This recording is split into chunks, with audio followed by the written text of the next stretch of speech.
Oke, Assalamualaikum warahmatullahi wabarakatuh. Kembali lagi bersama saya di channel Edukasi Vokasi bersama Rizaldi. Kita akan melanjutkan ya di episode kedua kali ini kita akan melanjutkan tentang pembahasan relationship atau hubungan antar tabel ya di Microsoft Office Access ya. Minggu lalu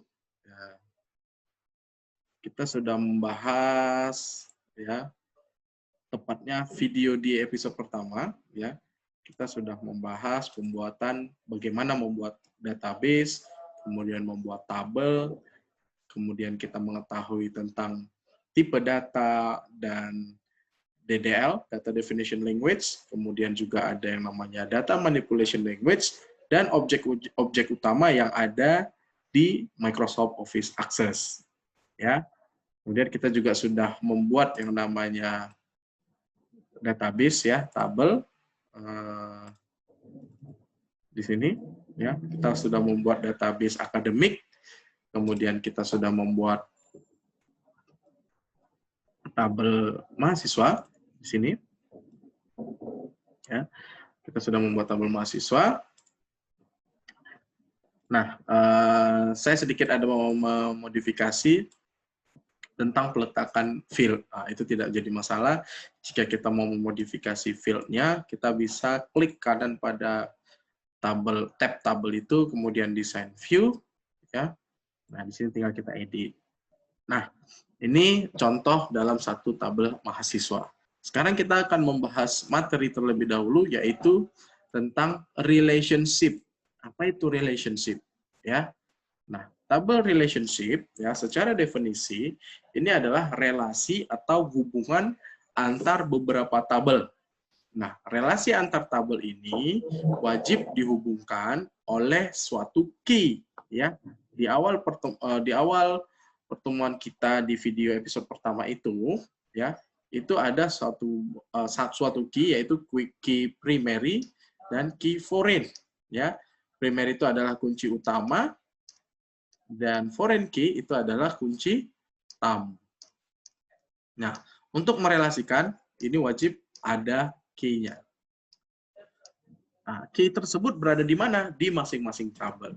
Nah, untuk membuat relationship, maka masing-masing tabel itu harus memiliki primary dan foreign key.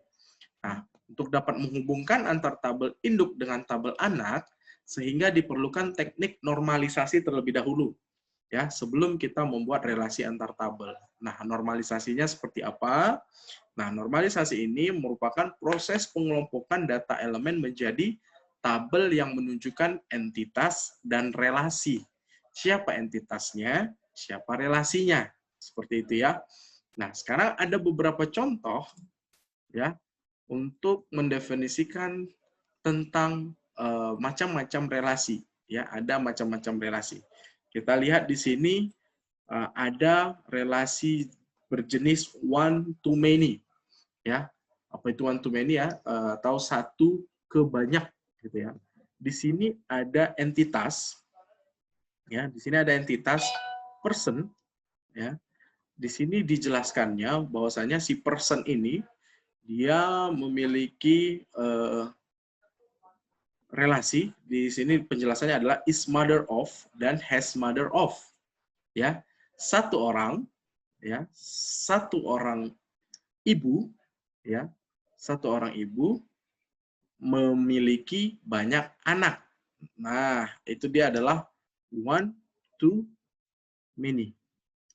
Ini contoh penalaran sederhana. Kita buktikan. Ya, di sini kita jelaskan bahwasanya Shu ini nama orang ya. Shu is mother of Mary. Nah, kemudian satu lagi, Shu is mother of Bill. Berapa anaknya? Berarti ibu Shu ini tadi adalah ibu si Mary dan Bill. Ya, ibu Mary dan Bill. Berarti satu ibu, dua anak.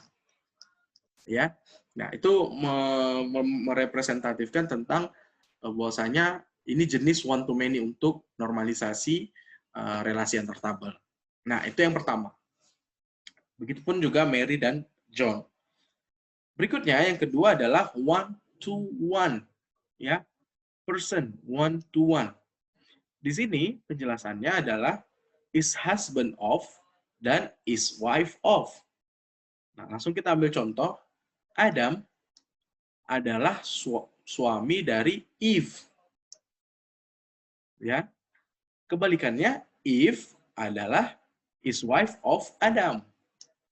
Jadi dia mau dibalik-balik tetap satu ke satu. Ya. Jadi memang udah situ jodohnya. Jim is husband of Mary. Kebalikannya, Mary is wife of Jim. Nah, ini bukan belajar bahasa Inggris ya, tapi memang contohnya seperti itu. Begitupun juga Terry dan Norma. Ya, sudah dua jenis, ada one to many dan one to one. Selanjutnya, ada yang namanya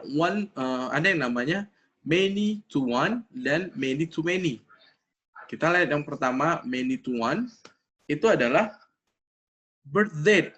Nah, ada entitas birth date, berarti tanggal lahir, ya, bulan kelahiran, tanggal kelahiran dan seterusnya. Di sini kita lihat Adam was born on May. Ini many to one ya, many to one. Was born on May. Kemudian Jim was born on June. Terry was born on May. Kita perhatikan. Di sini kan konsepnya adalah many to one. Many berarti banyak orang yang lahir di satu bulan yang sama. Berarti ada dua orang yang lahir di bulan Mei kalau di tabel ini. Kan nggak mungkin ada satu orang lahir di bulan yang banyak, berapa kali lahir dia, ya kan? Nah, jadi konsepnya seperti itu. Banyak orang yang lahir bisa di bulan yang sama. Ya, Adam dan Terry was born on May. Berarti sudah sama bulannya. Seperti itu. Itu untuk yang many to one.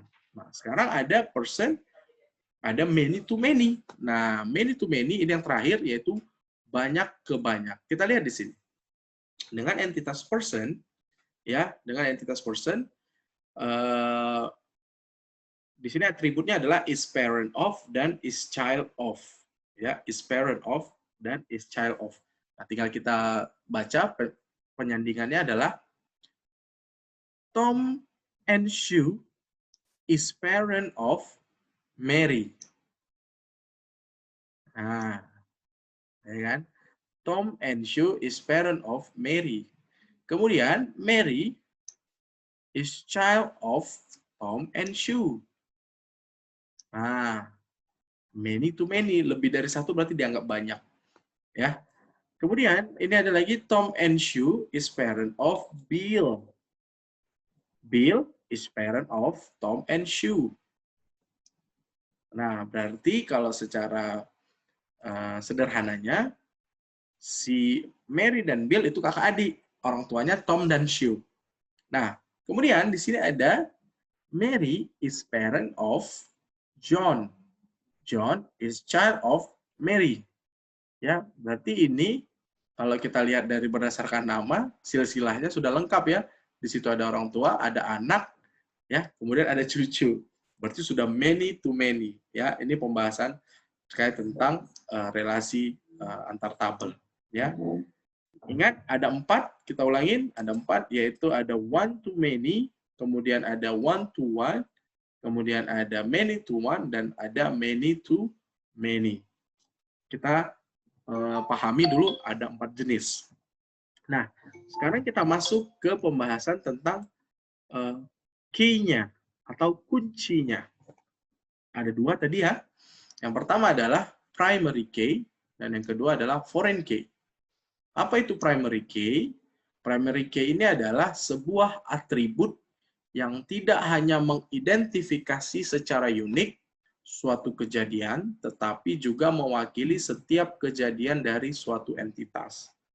Nah, ingat, ada kata-kata primary dan ada kata-kata unique.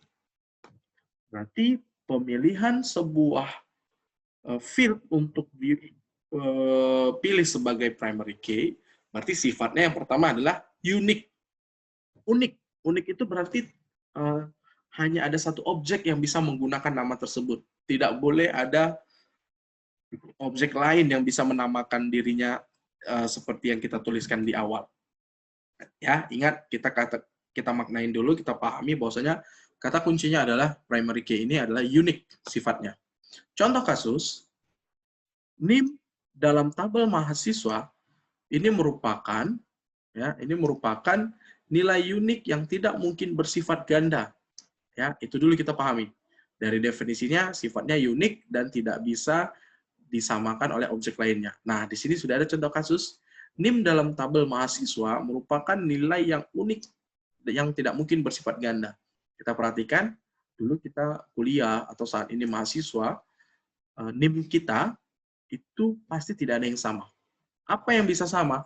Nama kita pasti bisa ada yang sama. Saya Rizaldi, ada juga nama orang Rizaldi. Nah, itu tidak boleh dijadikan primary key. Nah, kenapa? Karena setiap mahasiswa memiliki NIM yang berbeda antara mahasiswa yang satu dengan mahasiswa yang lain. Kalau nama itu pasti bisa sama, gitu ya. Nah, yang kedua ada foreign key. Yang definisinya adalah foreign key ini atribut yang melengkapi relationship dan menunjukkan hubungan antar tabel induk dengan tabel anak. Nah, foreign key ini ditempatkan pada tabel anak, sedangkan primary key ditempatkan pada tabel induk. Nah, jadi makanya sebagai wadah untuk mempersatukan tabel-tabel yang ada, harus masing-masing tabel memiliki primary key dan foreign key.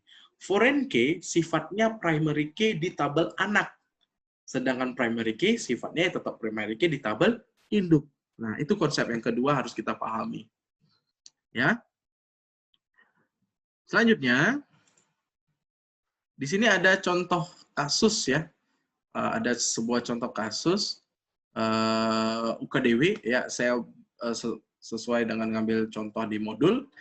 Ini salah satu universitas di Indonesia memiliki banyak fakultas, yaitu ada teknik, ada biologi, ada ekonomi, ada teologi, dan seterusnya, di mana satu fakultas dapat dimiliki oleh banyak mahasiswa.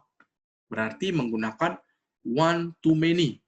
Satu fakultas dapat dimiliki oleh banyak mahasiswa. Berarti sifatnya adalah one to many relasinya. Nah, relationship antar tabel dapat digambarkan seperti ini. Tabel fakultas memiliki dua buah field, ya. Tabel fakultas memiliki dua buah field. Kemudian tabel mahasiswa itu ada 6 field. Nah, masing-masing tabel yang memiliki yang pertama adalah primary key, PK, yang kedua adalah FK, foreign key. Kenapa Pak di bagian fakultas kita tentukan dia sebagai PK dan di bagian mahasiswa kita tentukan sebagai FK? Kita lihat yang pertama, ya. Di dalam satu buah tabel, di dalam sebuah tabel fakultas, dia hanya memiliki satu buah kunci, yaitu nih primary key.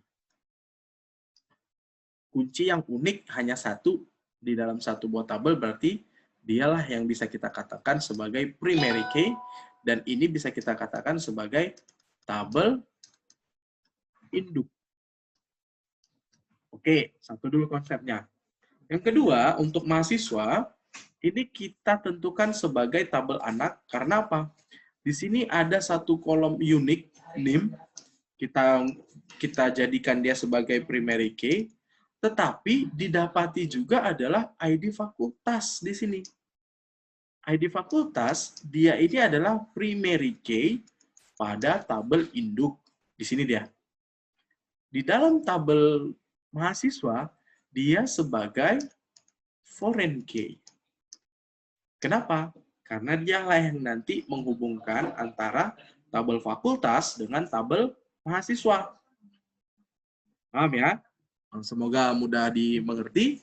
Jadi, si ID fakultas inilah yang nanti menghubungkan antara tabel fakultas dan tabel mahasiswa. Jadi, ID fakultasnya ini dibikin one, sedangkan di sini dibikin main. Seperti itu ya. Pada dasarnya seperti itu untuk membuatnya. Nah, Contoh, sekarang kita langsung ke praktek. Ya. Contoh, sekarang kita langsung ke praktek. Di sini,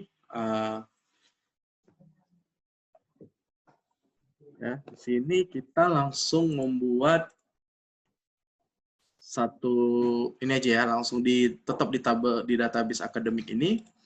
Kita buat contohnya yaitu fakultas dan mahasiswa ya. Fakultas dan mahasiswa. Di sini karena kita sudah ada tabel mahasiswa, kita buat di sini. Nah, ini kita hapus saja. Yang prodinya ini kita edit ya. Kita bisa delete. Nah, di sini kita kasih yang namanya ID prodi. Nah, kita buat prodi ya, contoh. ID prodi, kita kasih di sini short text bisa. Ini ID program studi. Kita isi dulu. ID prodinya kita bikin misalkan 41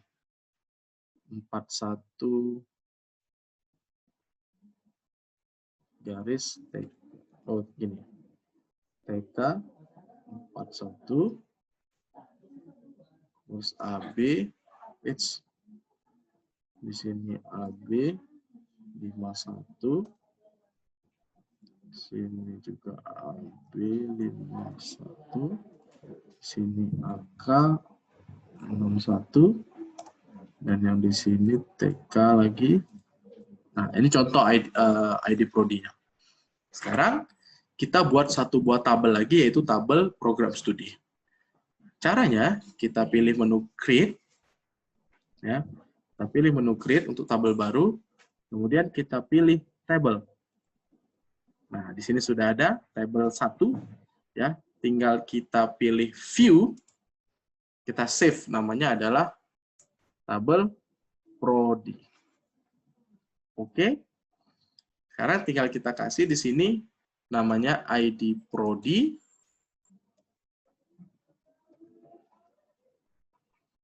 Di sini kita kasih tipe datanya short text.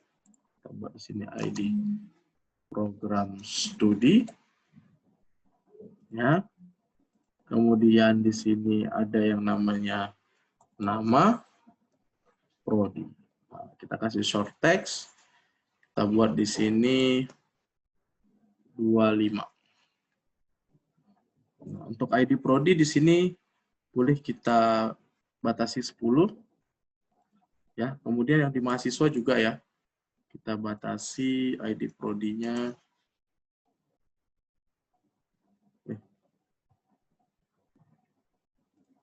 10. Let's change the loss. Oh, oke, yes.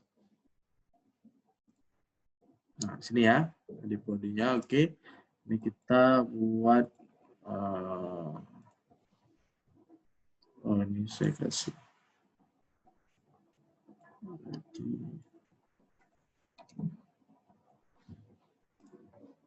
Oke.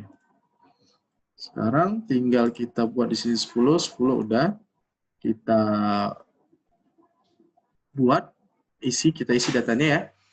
Pertama adalah namanya TK 41 teknologi komputer. Kemudian di sini AB 51 administrasi bisnis. Baru sini AK 61 akuntansi. Oke. Sudah selesai nih. Ya, harus kita sesuaikan. Di sini ada ID-nya ini dan ini juga ada ID-nya ini. Ya. Sekarang kita akan melakukan sebelumnya kita cek dulu, kita desain view. Di sini di bagian NIM adalah primary key di tabel mahasiswa. Kita bisa menambahkannya jika tidak ada, kita bisa menambahkannya di sini. Klik NIM-nya, baru pilih primary key, kunci. Begitu pula juga dengan prodi. Ya, kita view, kita tambahkan primary key. Oke, ID Prodi, sekali lagi, di tabel mahasiswa, NIM sebagai primary key, di tabel Prodi, ID Prodi sebagai primary key. Akan tetapi, ada satu buah primary key di dalam tabel anak, itu adalah ID Prodi. Di tabel mahasiswa, berarti dia berfungsi sebagai foreign key. Ingat ya, sudah bisa ketebak bahwasanya Prodi ini adalah tabel induk, dan mahasiswa ini adalah tabel anak. Nah, oke, sekarang kita mau membuat relasi. Ya, ini kita close all, kita yes-kan saja, tersimpan. Sekarang sudah kita close, pilih database tools, kemudian pilih relationship. Ya. Nah, di sini nanti akan muncul window show table, tinggal kita blok semua, kemudian kita add. Close, nanti akan muncul dua buah tabel. Ya. Nah, di sini setelah tabel ini muncul, kita akan membuat drag and drop, ya, menghubungkan antara ID Prodi yang ada di tabel Prodi, ya, cari satu buah field yang sama untuk dihubungkan. Fieldnya yaitu ID Prodi, dan sini juga ada ID Prodi. Tinggal kita drag and drop. Caranya tarik dari sini, arahkan kemari. Nah, nanti akan muncul edit relationship. Biasanya saya klik enforce referential integrity, kemudian kita create. Nah, jadi sudah berhasil dan muncul yaitu tampilan. Sebentar. Nah, di sini sekali lagi kita lihat sudah muncul tipe relasi antar tabelnya yaitu one to many. Karena satu prodi bisa dimiliki oleh satu prodi bisa terdiri dari banyak mahasiswa.